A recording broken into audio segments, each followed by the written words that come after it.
Did I take off work January 22nd so I can read all day? Absolutely, I did. Absolutely, I did. What is up, you guys? Welcome back or welcome to my YouTube channel. Am I late to uploading this video? Absolutely. Is it already 1 week into February? Yes. But I wanted to make a video of all the books that I read in January, and I want to continue that throughout the year. So I couldn't start with February reads without doing January reads. So here we are, 1 week late, but that's fine, minor details. So today we're going to be talking about all the books that I read in January, which are all of these. And I know you're like, Tyler, you've read Fourth Wing and Iron Flame multiple times. You already talked about them in the last video or in your last book video. Well, here we are, because I had to do a reread of Fourth Wing and Iron Flame before Onyx Storm came out, because that is obviously the most logical thing to do. So today we're gonna be talking about the Empyrean series and Onyx Storm, and then Gild, the first book in the Plated Prisoner series. But let's start with these guys first. I'm gonna do my best to try to do a spoiler-free review on these books, but you know, some things might slip out, but I'll definitely try my best. I was gonna be yapping away. I'm gonna need a beverage. I've been obsessed with these sparkling waters from Trader Joe's. Blueberry lemonade? Absolutely, count me in. Why is it spicy? I have read Fourth Wing and Iron Flame both 4 times. I know, I'm a little obsessed, but I count rereads as reads for the month, so don't come at me for that. But I'm gonna try my best to do a quick recap of Fourth Wing and Iron Flame, because you guys are probably so tired of hearing me yap away about these books, which is really easy to do because I am quite literally obsessed. Fourth Wing is a fast-paced, addictive romance and fantasy novel based in Basgiath War College, and it is truly, truly addictive. This book follows Violet Sorrengail, our little fragile badass who literally is just thrown into the writer's quadrant, even though she was trained for the scribe oh my god, words are hard. She was thrown into the writer's quadrant, thank you, even though she was trained for the scribe quadrant. Honestly, when I'm reading that in my head, when I'm reading it in the book, it's so much easier than saying it out loud. But anyway, she was trained her whole life to be a scribe, and then her mother forced her into the writer's quadrant. And then she starts to form this intense, slow burn with my personal favorite book boyfriend, Xaden Ryerson. I know, those might be some fighting words in the book talk or the book fantasy reading community, but Xaden Ryerson is my favorite book boyfriend. Literally in this war college, survival is just never guaranteed. So imagine just fighting for your life every single day, preparing for war, having to get on the back of a dragon, creating bonds, and then also meeting a shadow daddy. I'm here for it, I will say. The first time I read this book, I literally sat down and finished it in less than 48 hours. She was fully self-consumed. Like, this book, honestly, this series, even though I love so many other books, I think this series might be my favorite. If you want something with high stakes, romance, something that just grips you immediately and just like a really, really good journey, this book is 100% for you. I've recommended Fourth Wing to some of my clients who are not, they say they're not into fantasy books. I'm like, listen, just try Fourth Wing out. It's not like an intense fantasy world, if that makes sense, like some of the other fantasy books, and all of them were quite literally obsessed. If you want something that will grip you immediately, this is for you. Let's talk about Iron Flame, which is the sequel to Fourth Wing and just a continuation of Violet Sorrengail's crazy story at Basgiath War College. After surviving her first year as a dragon rider at the War College, she is put through another brutal year with a lot of like questioning her loyalties and big secrets and high stakes, and she literally knows the biggest secret that can quite literally alter their whole entire world. Of course, our shadow daddy, our favorite shadow daddy Xaden, is in this book as well. Or I know a lot of people were annoyed with Violet in this book with the back and forth banter and going back and forth with Xaden and herself and just contemplating a lot of things. But honestly, how did your brain work as a 21-year-old? Because I know mine probably would have done the same thing. A lot of people kind of forget that she's only 21 years old. I loved this book and I loved the back and forth banter in it. And you want to talk about a book that leaves you on an intense cliffhanger that will leave you bawling your eyes out? This one's for you. And of course she has to continue to fight for survival in this book, which is a common theme for Violet if you continue to read this series. This poor girl is just always fighting for her life, just always going back and forth. Someone's trying to kill her, someone's trying to assassinate her, she's trying to figure out her powers, her banter between her and her dragons. Oh my god, it's so good. And for this month, since I wanted to do a reread of Fourth Wing and Iron Flame before the release of Onyx Storm, I have never done an audio book before. It's just, I don't know, usually just like not my thing. I have bad ADHD.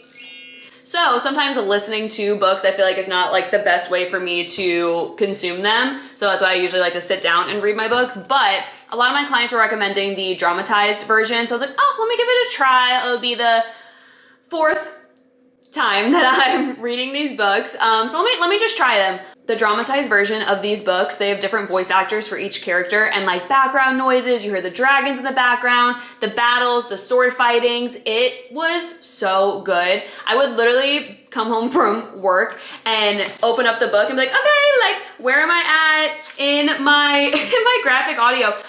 I would be playing it on my JBL speaker on full blast, which my neighbors are probably like, Miss Ma'am, what are you doing home alone by yourself while your husband's at work? But anyway, I was blasting the dramatized version and I was reading along with it like da-da-da, and it it was so good. I feel like the graphic audio honestly might have ruined any other normal audiobook for me because now that's just what I'm going to want and picture every single time. But if you guys are into audiobooks, I highly, highly recommend the dramatized versions of these books. So good.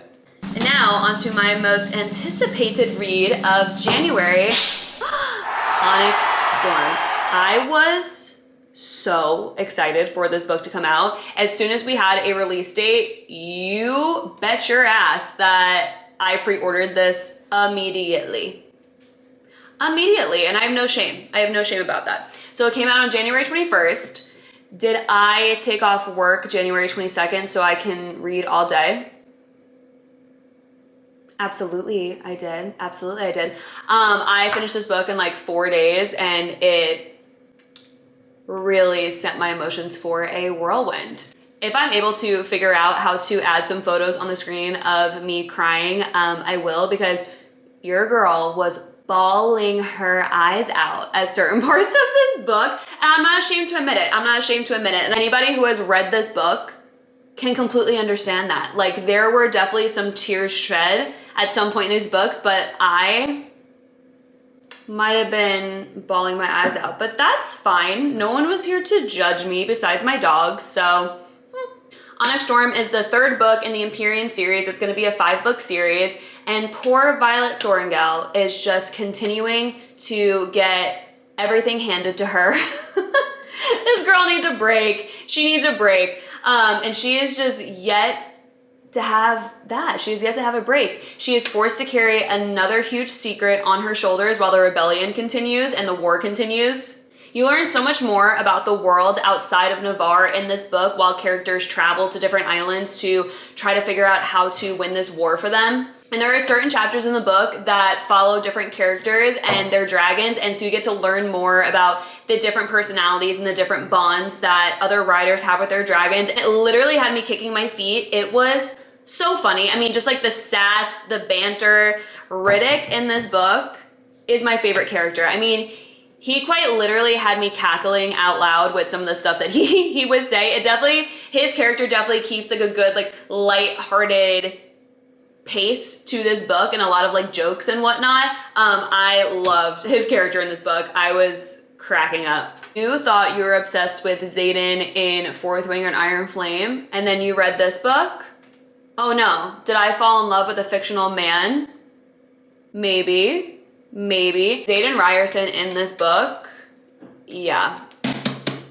Yeah, I'll just leave it at that. Just, yes, absolutely. Thank you. I'll take a side of this in every single book that I read. One of her books I feel like is jam-packed with high stakes action, but that's just Rebecca's type of writing. So of course this book had a whole bunch of high stakes, plot twists, literally scenes that will leave your jaw hanging on the floor. Like, I feel like there's no slow part in this book that you can be like, oh, I'm ready to take a break. No, full on send your way right through this book. It is so good. I know some people were a little bit disappointed in this book. I don't know how. I honestly think this was my favorite book in the series. I mean, of course, I love Fourth Wing and Iron Flame so much, but just where the story has gone in this book, I'm so excited for the next two books. But I really enjoyed learning more about the war, the opposite side. I'm trying not to give too much away with like using like keywords. Learn more about dragons, their riders, their different signets. It was just honestly a masterpiece. Like this for me was so good, and I don't know if I could wait. Well, I mean, I have to, obviously. I don't have any other choice, but another 2 years for the next book to come out. Ugh, it's gonna kill me. If you just wanna be like so self-consumed by a series, the Empyrean series is it. So, and honestly, I bet anybody who has read them will completely agree with me, but this was my most anticipated read of the whole entire year, which I know you're like, Tyler, the year just started. Yeah, I know, but this was my most anticipated read of the year, and I can't wait to already go back and reread it. So I don't know what that says about me, but 5-star read. If I can give it 10 stars, I'll give it 10 stars. I was quite literally obsessed.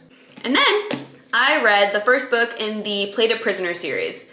I am trying my best to not know too much about books before I pick them up, because then I wind up spoiling them, or I see videos on TikTok or this or that. So I picked up this whole entire series because I am a committed girl without even knowing, I kid you not, anything about the books. But I feel like I've seen a lot of people recommend this series who I feel like have the same vibe as me reading wise. So I was like, well, it has to be good.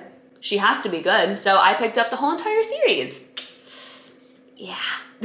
I also needed to cure my Onyx Storm hangover and just feel consumed by another book. So I had to pick up a whole other series. A standalone just wouldn't do that for me. So this is a dark, sexy retelling of the King Midas story, and it follows the female main character, Orin, which is Midas's favored, who he completely turned to gold. And by favored, I mean the man is quite literally so obsessed with her, not in a good way, and has her caged throughout his whole entire castle. So that was a surprise. I was like, ooh, okay, we went there. I mean, I guess that makes sense why it's called Plated Prisoner series. I probably should have picked up on that. Anyway, as the intense, harsh realities just start to quite literally slap this female character in the face, she, starts to question everything and starts to realize other things, about Midas, and keeping her in a cage and being his favored does not always have all the best perks that you would think. Her personality in this, though, had me laughing. Like, it actually, certain parts had me laughing out loud. Just like her thought process, and honestly, just like the innocence behind her thoughts sometimes just was cracking me up. I'm in the middle of the second book so far, but from what I can gather from this series up until this point is, if you like a dark fantasy with a very slow burn, and from what it feels like from the middle of the second book and this book so far, just like a self-discovery of your self-worth and like your love for yourself, I think you would really like this series. It was pretty easy to read, honestly. I got through the first book in a day or 2 days, but I'm really excited to continue this series because I feel like, one, this is going to completely cure my Onyx Storm hangover, and two, I have a feeling I'm going to be obsessed. I do, and that's not new news for me. I wish it was, but it's not.